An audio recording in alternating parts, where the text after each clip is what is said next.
Memiliki bentuk yang menarik hingga warna yang sudah diatur, filosofi kuliner khas Nusantara ini akan membuat kita mengingat nilai-nilai kehidupan ketika menikmatinya.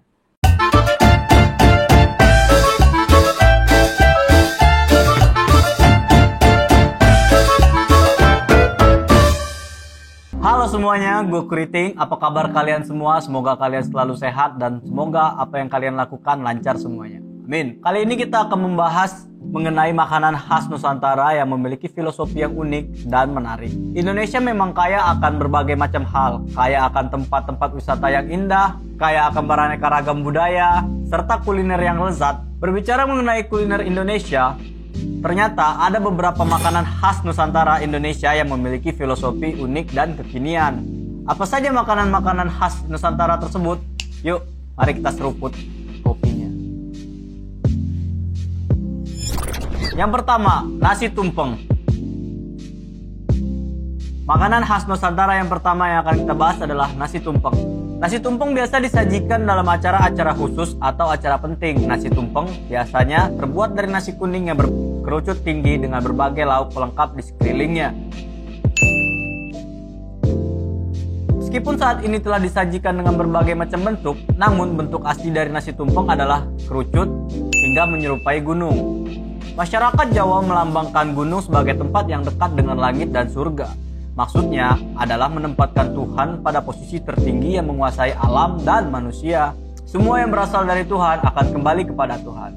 Bentuk menggunung nasi tumpeng juga dipercaya mengandung harapan agar hidup kita semakin naik dan memperoleh kesejahteraan yang tinggi. Nama nasi tumpeng memiliki kepanjangan Ye Metu Kudu Mumpeng, atau keluar harus dalam keadaan bersemangat. Lauk pauk yang ada di tumpeng berjumlah 7. Dalam bahasa Jawa berarti pitu. Maka makna dari kata pitu adalah pitulungan atau pertolongan. Nah, itu filosofi di balik nasi tumpeng. Oke, next. Nomor 2, lontong. Siapa yang tidak kenal makanan satu ini? Terbuat dari beras yang dibungkus dalam daun pisang atau dikukus di atas air mendidih. Ini juga memiliki filosofi yang menarik loh. Makanan khas Nusantara ini menurut ajaran Jawa memiliki filosofi olo edadi kotong, atau dalam bahasa Indonesianya kejelekan sudah tidak ada atau hilang. Jadi jika kita memakan lontong diharapkan bisa jadi pengingat yang baik agar kita selalu bertobat agar terampuni semua dosa-dosanya. Jadi lumayan dalam juga tuh filosofi lontong. Oke, yang ketiga, ketupat. Makanan berbentuk segi empat yang identik dengan bulan Ramadan ini juga memiliki filosofi yang menarik. Tahukah kalian mengapa makanan khas Nusantara ini hanya disajikan pada bulan Ramadan saja? Idul Fitri identik dengan momen yang saling memaafkan, dan makanan yang paling cocok untuk menggambarkan hal tersebut adalah ketupat. Ngaku lepat adalah filosofi di balik makanan ini yang bisa diartikan mengakui kesalahan. Makanya ketupat hanya afdol dimakan ketika satu sama lain saling meminta maaf dan mengakui kesalahan. Ada 4 hal yang bisa diresapi, yaitu lebaran yang artinya usai, yang mengibaratkan pintu ampunan sudah terbuka lebar. Lubaran artinya melimpah yang menyimbolkan ajaran untuk bersedekah. Leburan artinya melebur yang mengajarkan untuk saling memaafkan. Dan laburan artinya kapur yang melambangkan kesucian lahir dan batin. Oke, lanjut. Yang keempat, kolak. Satu lagi makanan khas Nusantara yang sering kita temui di bulan Ramadan adalah kolak atau kolak. Bahkan kolak juga memiliki 2 filosofi sekaligus. Kolak biasanya berisikan umbi-umbian pendam yang bahasa Jawanya disebut polo pendem. Filosofi ini mengingatkan kita jika pada akhirnya setiap manusia akan dipendam atau dikubur. Jadi filosofi makna dari kolak ini seperti kematian lah. Filosofi keduanya ada pada santan.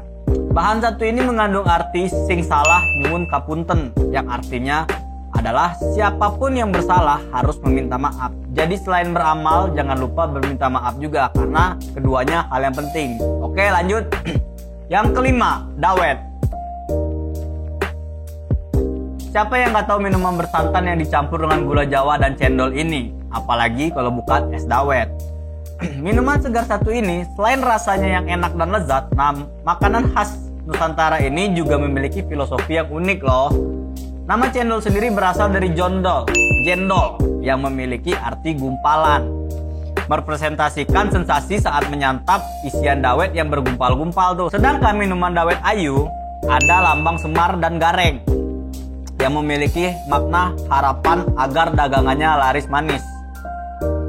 Pada pernikahan adat Jawa, dawet tak hanya dihidangkan di atas meja, namun disajikan sebagai rangkaian upacara pernikahan yang dikenal dengan dodol dawet. Artinya berjualan dawet. Kenapa? Karena bentuk cendol yang bulat melambangkan kebulatan kehendak orang tua untuk menjodohkan anak. Para tamu undangan diperkenankan untuk membeli dawet tersebut tapi tidak menggunakan uang, melainkan menggunakan kreweng, yaitu koin yang terbentuk atau terbuat dari tanah liat. Hal ini menandakan bahwa sebenarnya hidup manusia itu berasal dari bumi. Ibu calon mempelai wanita bertindak melayani pembeli, sementara sang ayah menerima pembayaran. Hal ini mengajarkan kepada pasangan yang menikah tentang bagaimana caranya mencari nafkah sebagai suami istri, yaitu harus saling membantu satu sama lain. Oke, yang keenam, sate lilit. Makanan khas Nusantara dari Bali ini sudah tidak asing di telinga kita. Mungkin sebagian besar dari kita pernah mencicipinya. Umumnya sate lilit ini terbuat dari ikan tuna yang dicincang dan diberi bumbu serta kelapa muda parut tuh. Jadi kayak santan. Hidangan ini sering disajikan pada upacara adat di Bali. Ternyata istilah lilit ini berasal dari kata lilit atau ikat yang melakukan pemersatu. Harapannya adalah masyarakat Bali tidak dapat dipecah belah oleh apapun dan akan terus bersatu. Oke, lanjut. Yang ketujuh, sayur lodeh. Siapa di sini yang merupakan penggemar berat sayur lodeh yang gurih ini nih? Sayur lodeh umum disajikan sebagai hidangan di rumah, namun makanan khas Nusantara satu ini memiliki arti unik jika disajikan dalam sebuah acara loh. Pada acara selamatan, sayur lodeh dihidangkan karena dilambangkan sebagai tolak bala. Hal ini tidak terlepas dari 12 komponen penyusunnya, yaitu labu kuning, kacang panjang, terong, kluwih, daun sop, kulit melijo, labu siam, pepaya muda, nangka muda, kobis, sayur bayung, kecambah kedelai. Sementara ternyata angka 12 juga dapat dijumlah sebagai 1 tambah 2 menghasilkan 3. Angka ini dalam filosofi Jawa berarti upaya meraih kehidupan masyarakat yang dilindungi oleh Tuhan Yang Maha Kuasa.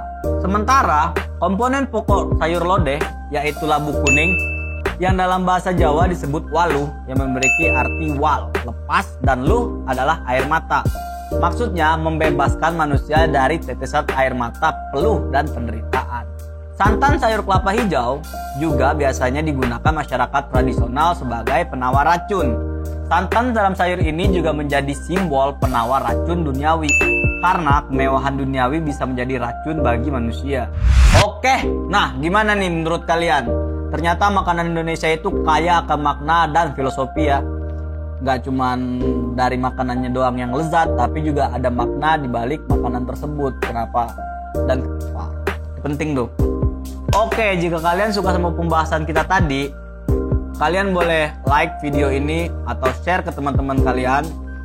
Atau kalian juga bisa diskusiin pendapat kalian di kolom komentar di bawah, bebas.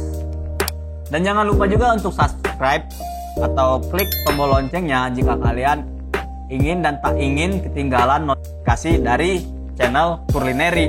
Oke, gue Kuriting undur diri. Selamat pagi, siang, sore, dan malam. Sampai jumpa.